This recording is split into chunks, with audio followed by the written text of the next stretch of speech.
کیا یہ ممکن ہے کہ ایک رات میں زمین سے آسمان تک کا سفر ہو جائے؟ کیا یہ ممکن ہے کہ انسان وقت، فاصلہ اور مادے کی قید سے آزاد ہو جائے؟ اور کیا یہ ممکن ہے کہ ایک بندہ اللہ کے اتنا قریب ہو کہ 2 کمانوں کے فاصلے پر پہنچ جائے؟ یہ کوئی کہانی نہیں، یہ کوئی خواب نہیں، یہ ہے شب معراج۔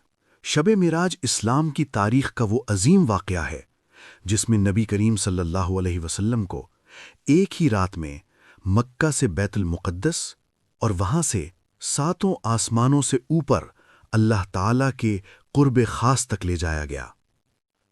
یہ واقعہ صرف معجزہ نہیں، یہ پیغام ہے۔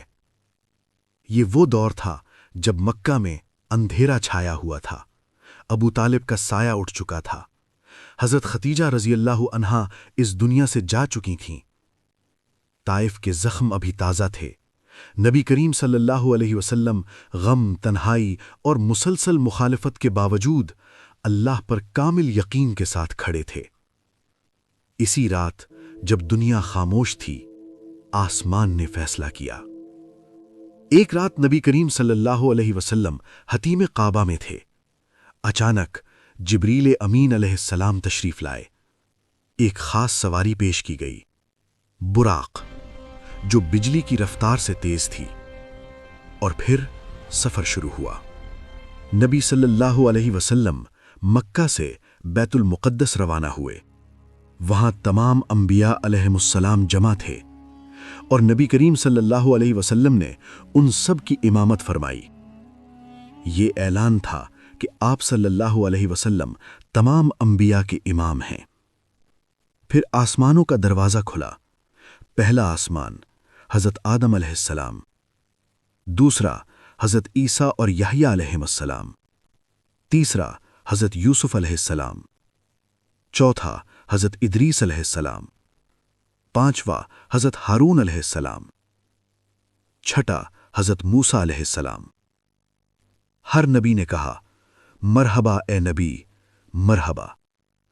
جب نبی کریم صلی اللہ علیہ وسلم ایک ایک کر کے آسمانوں سے گزرتے ہوئے 7ویں آسمان تک پہنچے، وہاں ایک عظیم منظر تھا۔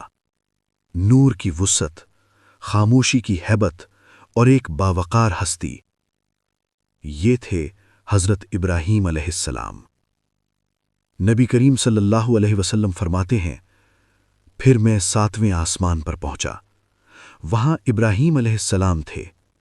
وہ اپنی پیٹھ بیت المعمور سے لگائے ہوئے تھے۔ حضرت ابراہیم علیہ السلام نے نبی کریم صلی اللہ علیہ وسلم کو دیکھ کر فرمایا، مرحبا اے نیک بیٹے، مرحبا اے نبی۔ پھر امت محمدیہ کے لیے ایک خاص پیغام دیا، اپنی امت کو میرا سلام کہنا اور ان سے جنت کا ذکر کرنا اور نیک اعمال کی وصیت کرنا۔ زمین پر ابراہیم نے اللہ کے گھر کی بنیاد رکھی، آسمان پر اسی گھر کے مقابل بیت المعمور قائم ہے، اور ان دونوں کے درمیان کھڑے تھے محمد صلی اللہ علیہ وسلم۔ یہ تھا نبوت کا کمال، توحید کی تکمیل اور امت کے لیے شرف۔ پھر ایک مقام آیا جہاں جبریل بھی رک گئے۔ یہ تھا سدرۃ المنتہا۔ یہاں قلم رک جاتے ہیں، یہاں عقل خاموش ہو جاتی ہے۔ نبی کریم صلی اللہ علیہ وسلم اکیلے آگے بڑھے۔ یہاں وہ مقام آیا جسے قرآن میں سورۃ النجم میں یوں بیان کیا گیا ہے، ثم دنا فتدلى فكان قاب قوسين او ادنى۔ پھر وہ قریب ہوا اور جھک گیا، بس 2 کمانوں کے فاصلے پر یا اس سے بھی کم۔ وہاں اللہ نے نماز کا تحفہ دیا۔ جب نبی کریم صلی اللہ علیہ وسلم اللہ کے حضور سے 50 نمازوں کا حکم لے کر واپس تشریف لا رہے تھے تو راستے میں 6 آسمان پر حضرت موسیٰ علیہ السلام سے ملاقات ہوئی۔ حضرت موسیٰ علیہ السلام نے پوچھا، اے محمد صلی اللہ علیہ وسلم، آپ کی امت پر کیا فرض کیا گیا ہے؟ نبی کریم صلی اللہ علیہ وسلم نے فرمایا، میری امت پر 50 نمازیں فرض کی گئی ہیں۔ یہ سن کر حضرت موسیٰ علیہ السلام فوراً بولے، آپ کی امت اس کی طاقت نہیں رکھتی، میں بنی اسرائیل کو جانتا ہوں، آپ اپنے رب کے پاس واپس جائیں اور تخفیف کی درخواست کریں۔ نبی کریم صلی اللہ علیہ وسلم اللہ کے حضور واپس گئے۔ اللہ نے نمازوں کی تعداد کم کر دی۔ پھر واپسی پر حضرت موسیٰ علیہ السلام نے دوبارہ فرمایا، اب بھی کم کروا لیجئے، یہ زیادہ ہیں، واپس جائیں۔ یہ سلسلہ کئی بار ہوا۔ ہر بار اللہ اپنی رحمت سے تعداد کم فرماتا رہا۔ آخر کار نمازیں 5 رہ گئیں۔ جب 5 نمازیں رہ گئیں اور نبی صلی اللہ علیہ وسلم واپس آئے تو حضرت موسیٰ علیہ السلام نے پھر فرمایا، اب بھی کم کروا لیجئے۔ لیکن اس بار نبی کریم صلی اللہ علیہ وسلم نے فرمایا، اب مجھے حیا آتی ہے، میں راضی ہوں۔ اسی وقت اللہ کی طرف سے اعلان ہوا، یہ 5 ہیں مگر اجر 50 کا ہے، میرا فیصلہ بدلتا نہیں۔ نبی کریم صلی اللہ علیہ وسلم اسی رات واپس مکہ آ گئے۔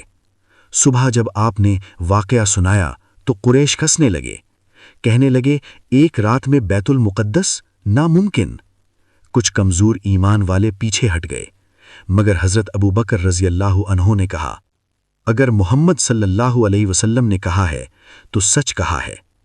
اسی دن وہ صدیق کہلائے۔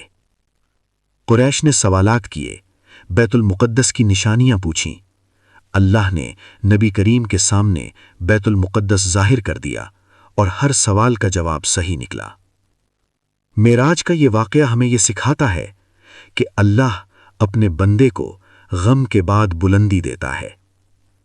یہ کہانی صرف سننے کے لیے نہیں، عمل کرنے کے لیے ہے۔